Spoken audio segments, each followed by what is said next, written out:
You're watching war crimes in 4K, and 10 minutes later, your boss wants a project update. Missiles streak across Gaza and Iran, and the world holds its breath, all while your Slack is lighting up like it's just another Monday. This isn't multitasking, it's psychological warfare. Gen Z is living two realities at once. One screen shows civilians bleeding in real time, the other shows your HR team smiling through a mental wellness webinar. You're not numb, you're surviving. You're surviving in a world that demands you format spreadsheets while cities are flattened. But this isn't just personal exhaustion. It's the banality of apocalypse, emotional dissociation dressed up as professionalism. Corporate consultants will tell you work gives life purpose, right? Meanwhile, the planet's boiling. Billionaires are buying bunkers, and newsroom headlines flips between total devastation and Q2 goals. You ever try drafting a campaign brief right after doom-scrolling footage of bombed-out hospitals? That's not focus, that's survival. And the worst part? You're made to feel broken if you can't play along. Welcome to modern sanity. If you're not feeling insane, you're probably not paying attention. War crimes are trending. Forests are collapsing into ash. AI is automating your entire industry. But hey, did you send that email? Welcome to the new professional ethic, emotional lobotomy. You're expected to stay engaged and results-driven, while entire cities are flattened in real time. Gen Z isn't numb. We're overstimulated and pretending to care about onboarding talks while watching death tolls rise on a second screen. The job isn't just draining your time anymore. It's cannibalizing your emotional bandwidth. You're made to simulate normalcy for a system that's visibly collapsing. It's like being asked to mop the floor of the Titanic, not because it helps, but because management values consistency. And if you don't comply, you're labeled dramatic or unprofessional or everyone's favorite, not a team player. But how do you fake enthusiasm when you're grieving everything? Grieving a livable climate, grieving safety, grieving a future where your labor actually meant something. They say, just focus on your work. But let's be honest, your brain isn't broken. Your instincts are screaming that something is deeply wrong. And pretending it's fine, that's the real burnout. There's something deeply dystopian about getting a check-in on your mental health email while missiles are falling on civilians. Your HR department doesn't want you to heal. They want you to cope just enough to keep delivering. They talk about resilience and team culture like it's therapy, but it's not. It's theater.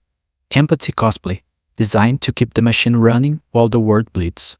Because if you fully felt what's happening out there, you might stop answering emails. Corporate language has evolved into a kind of digital sedative. We understand times are difficult, followed by a gentle reminder to submit your performance review by Friday. It's not compassion, it's a pressure valve, a strategy. Just enough empathy to prevent revolt, not enough to invite real change. And let's be honest, there's nothing professional about pretending mass suffering doesn't affect you. What they call professionalism, you should start calling emotional disconnection.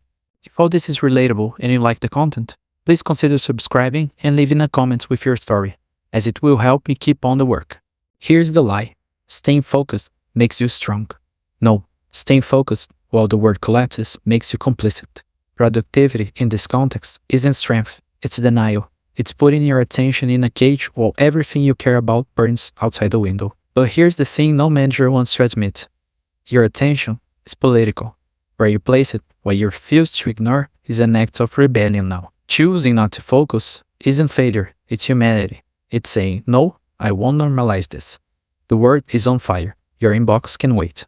Because if capitalism requires your emotional silence to function, then silence is no longer neutrality.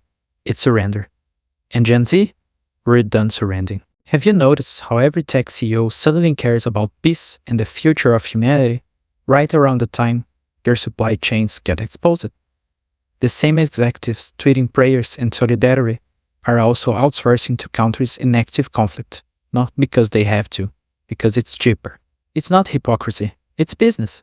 Your favorite ethical brand? Start tracking where their cobalt, lithium, or rare earth metals come from. Its spoiler is not utopia. And don't be fooled by the pastel Instagram infographics or the sustainable branding.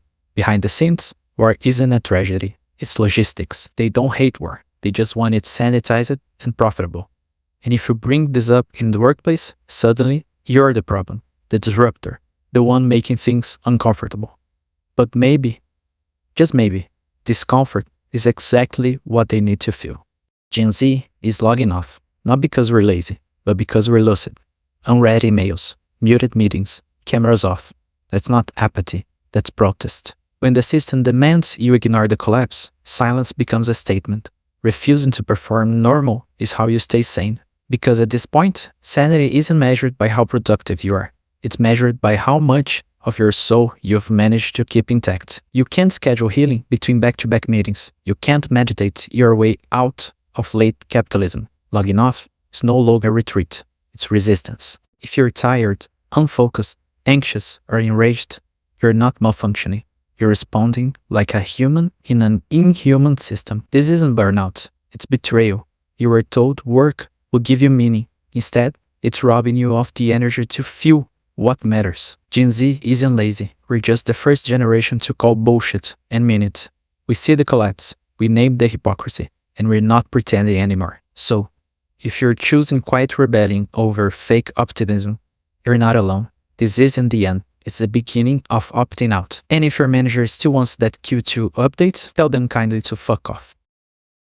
Hey, thanks for watching the video. Like and comment your own stories if you have something to share. Have a good one.